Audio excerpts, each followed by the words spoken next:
Welcome to Indie Depth, the show where we go in depth with independent filmmakers. Today I have Daryl Denner, a New York City filmmaker whose second feature film, Unspoken, is now in the festival run. Thanks for being with us, Daryl. Oh, thank you. Thank you, Andrew. All right, so, Daryl, one thing I've noticed about your films right off the bat, I have to say, some of the topics can be a little heavy, but they also seem very worthwhile. Why don't we talk about making a film that has a meaningful theme? I tend to, stories that just come to mind, just whether I'm listening to music or I'm watching one of my old movies that I enjoy watching, the classic films. And, these ideas just come to me. And I tend to center it around possibly maybe conversations I had with people or based on my own experiences. And I kind of just create characters and stories out of that. And the initial intent is just to tell a story. But it's always a good thing if somebody takes something from the story, that's always a benefit. For Uh, sure. but it's really just, like I said, it's just really about telling stories. That's all. And like I said, if it comes across a certain way and you take something from that story, then I did a good job. Or should I say I did my job. Sure, So, right, yeah. But I'm definitely, and I know you've spoken about your love for older films and, not uh, just the classics, but I can see on your Facebook you delve into some unknown stuff, some westerns and all sorts of I, stuff. I do myself. Um, and I feel like those films definitely have more true to life, more meaningful themes. So I don't know mhm. if there's a bit of an influence there, but yeah, I know I tend to make things that are maybe a little more action oriented or a little more like commercially. I don't know what the hell I'm doing. It's just what I like. I make what I Right. like. That's it. That's it. That's what it comes down to. Just do what you like. And so, Yep. and then hopefully other people like it. Yep. And so you've dealt with themes on the topics of um, spousal abuse hmm and infidelity. Um, Right. did you start off with a character? Did you start off with a theme? What's your process? Um, well, the domestic abuse one, I'm a retired New York City police officer. So when I was doing that job, I came across of course, a lot of people going through these kind of situations, and that kind of led me to write this story, but grounded in that reality. Um, as far as that was my first feature film, and for the second one, I had to do more of relationships, and that one was really about. I just had this idea listening to music about two individuals sitting in a park, spending time together, and then from that little idea, everything else came into play about the you know relationships and longing for somebody that perhaps forbidden love, stuff of that nature. So, but yeah, that's pretty much how that came across. All right, so you have the seed, and the seed blossoms and It just, yeah, it grows just into a big feature film. that's it. That's it. Yeah. As long as you have an idea, I mean, you can always expand from that. You Right. know, Yeah, and I've talked with that's certain other mhm. filmmakers about filmmakers who are more audio centric. Okay. Do you find that you're more picture or audio centric when you first think of something, or a little bit of both? It's a little bit of both. A little bit of both. Um, like I said, that second feature, it all came from the idea of just this one particular scene. And that idea for that scene came from just listening to music. That's it. And so I kind So, of put the two together and I came up with the rest of the story. And so, yeah. So I guess you could say I mixed both of them. okay, yeah, no, that's an interesting um, way to start listening to music. And I was speaking with another filmmaker, Elijah Saint Amant, who has a music background, about Okay.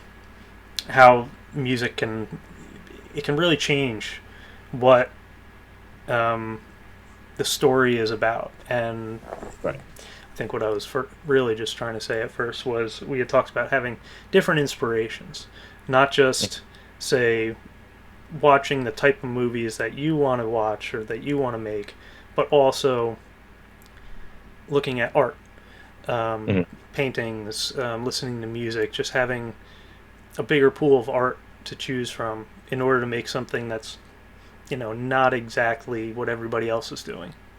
Right. Right. Yeah, it's kind of amazing where ideas come from, and what makes you want to just make these films and stuff. Um, but yeah, yeah, music is definitely key though. For me, I mean, I like listening to music and coming up with ideas. The only thing is when I do that, a lot of times I got to keep hearing the same song as I'm writing and stuff like that. So it's kind of weird at times. Excuse me. Okay, so you might find a song and then just listen to it a few times to. Are you trying to distill the meaning, or are you trying to pull something of your own experience out of it? Yeah, I mean, I kind of get the feel from it. And like you said, I kind of put my own experiences into it, and also maybe experiences from friends or family that I've spoken to.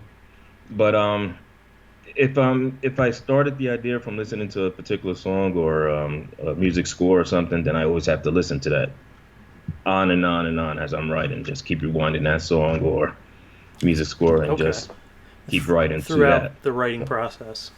yeah, yeah, What it's about kind into of kind of production weird. and editing? Do the same song on repeat? No, no. Surprisingly, no. No, Okay. once I start filming, then that's it. I just have my script and I just go by that, and that's it.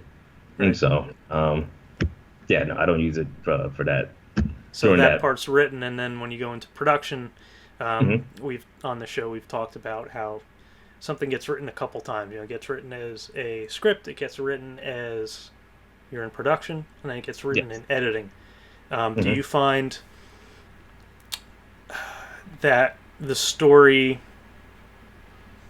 gets distilled down? Do you discover more as you approach and get into that editing stage? Uh, yeah, I guess you could say that. I mean, it's been my experience. What I write and what I film, it never comes out exactly the same. Right. So I don't know if that goes for everybody, but for me, that's it's always like that. But yeah, because in the editing, in post, it's kind of sometimes there are certain ideas. Like when I'm working with an editor, we collaborate on like certain things, and maybe there are scenes that we remove, or uh, it's funny that you could kind of alter scenes, of course, when you're editing, and it could put a little change to your whole story. Um, so I'm always open to ideas when I'm sitting down for posts and doing editing and stuff like that. I Okay. mean, I don't edit. I sit with an editor and they do the editing. Yeah, I wanted to ask you about that because a lot of the independent filmmakers that I talk to, they're kind of they write, they shoot, they edit. Let's talk about the collaboration process there with editing. How do you make that work? And when you start with an editor, do you start at the script stage during production or once everything is shot?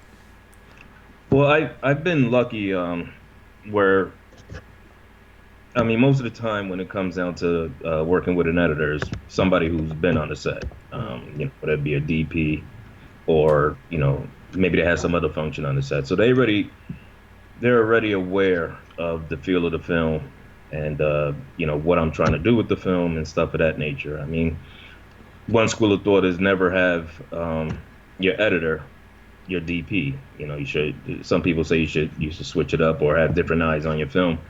But it's been my experience. Like I said, most of the time my editor happens to be my director of photography. So um, yeah, so we're already on the same page, and they already know what I'm looking for, and so it's not like I'm starting from scratch trying to explain a story to somebody. And Sure. so Yeah, I shoot and edit sometimes the same project a lot, and yeah, it's helpful because you're not starting from scratch. right. You know what's going on. You know what you were going for. You know what the director was going for on the Hmm. day. and you just it's a lot easier to start assembling, I feel. I agree. I agree. That's been the way I've operated for the last 12 years or whatever. Okay. And so, Yeah, and then yeah, I definitely agree with um, having a new set of eyes, but often that can mean just stepping away from the project for 2 weeks, just totally clearing it out of your head, and then yeah, sitting yeah. down and watching it on a screen, render the cut you have, and then Hmm. you can watch it and cringe. Which is always brutal, that first cut. Yeah, but I once you think do I've have ever that been happy. separation, I feel that you can better look at it objectively. Yes, yes, absolutely. No, I agree with that. Absolutely. And so, but that first cut is always brutal. The first cut is always it is it is. Yeah, that one's rough. But yeah, no, that's like I said, that's the way I operate. Normally, I'm working with an editor who's involved already with the production. Uh, when we're filming, and so.